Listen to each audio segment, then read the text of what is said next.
गणेश जी की कृपा। एक गांव में एक सेठ और सेठानी रहते थे।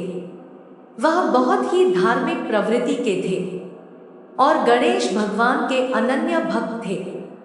वह दोनों बिना चूके हर बुधवार गणेश जी का व्रत रखते थे और शाम को 11 ब्राह्मणों को भोजन खिलाने के बाद ही अपना व्रत खोलते थे। सेठ जी का काफी बड़ा परिवार था। वह सब आपस में बड़े प्यार और भाईचारे से रहते थे।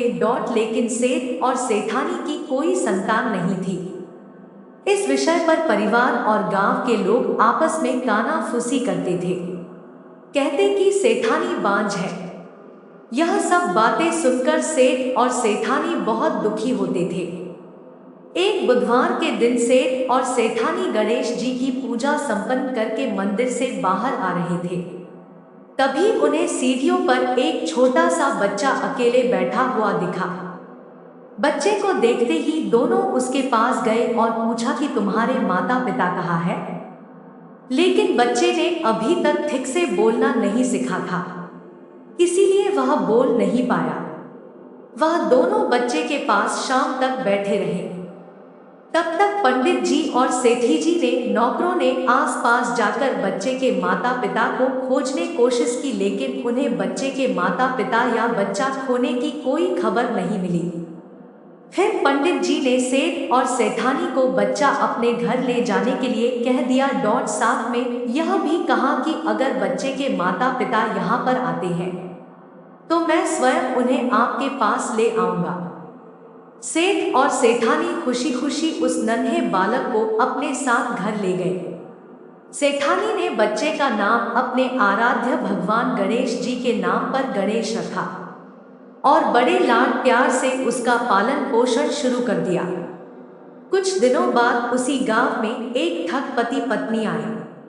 उनका इरादा गांव के सबसे आमिर आदमी को ठगने का था। वह दोनों ठग गणेश मंदिर की सीढ़ियों पर बैठे सोचे विचार कर रहे थे।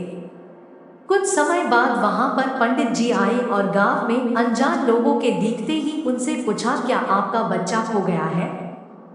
दोनों ठग तो चोरी चकारी के लिए बहाना ढूंढ ही रहे थे, इसलिए उन्होंने तुरंत हाँ कह दिया।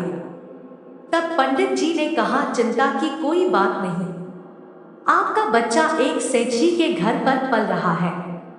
पंडित जी उन दोनों को सेठ जी के घर पर ले गए। गणेश के माता पिता आए हैं। यह खबर सुनकर सेठ और सेठानी बहुत दुखी हुए।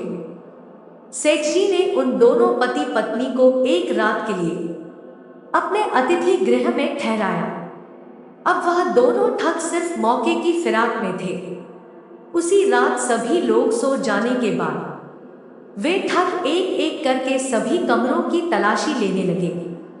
तलाशी लेते लेते वह दोनों तिजोरी वाले कमरे में पहुंच गए। छानबीन के वक्त होने वाली छोटी मोटी आवाजों से सेठ जी का एक नौकर जग गया और आवाज की दिशा में तिजोरी वाले कमरे के नजदीक आ पहुंचा। उसने चुपके से अंदर झांक कर देखा तो दोनों मेहमान कीमती सामान चुरा रहे थे। नौकर ने वह देखते ही धीरे से उस कमरे के बाहर की कुंडी लगा दी और चोर चोर बोलकर पूरे घर में हल्ला कर दिया। शोरगुल की आवाज सुनते ही घर के सारे लोग इकट्ठा हो गए। फिर सेठ जी ने उन दोनों चोर पति पत्नी को कमरे से बाहर निकाला और सुबह सुबह पंचायत में हाजिर कर दिया। सेठ जी ने सरपंच जी को पूरा मसला बताया और कहा कि ये दोनों तो चोर है। अब हम पुत्र गणेश को इन दोनों को नहीं देंगे। लेकिन वह दोनों ठग पति पत्नी अपनी जिद पर अड़ गए और बच्चे को ले जाने की जिद करने लगे।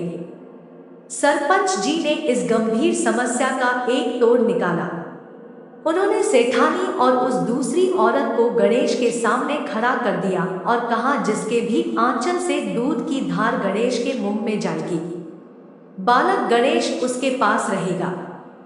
फिर वे दोनों अपने अपने आंचल मुंह के सामने फैलाकर खड़ी हो गई। सेठानी जी मन ही मन गणेश भगवान के नाम का जाप कर रही थी। देखते ही देखते गणेश भगवान की कृपा से सेठानी के आंचल से दूध की एक धारा गणेश के मुंह में गिरी और इस तरह बालक गणेश सेठ और सेठानी के साथ हमेशा के लिए रहने लगा। गणेश जी की जय। दोस्तों, ये कहानी अगर आपको पसंद आई हो तो कृपया इस वीडियो को लाइक करें और ऐसी ही बहुत सारी कहानियों को सुनने के लिए चैनल को सब्सक्राइब जरूर करें। धन्यवाद।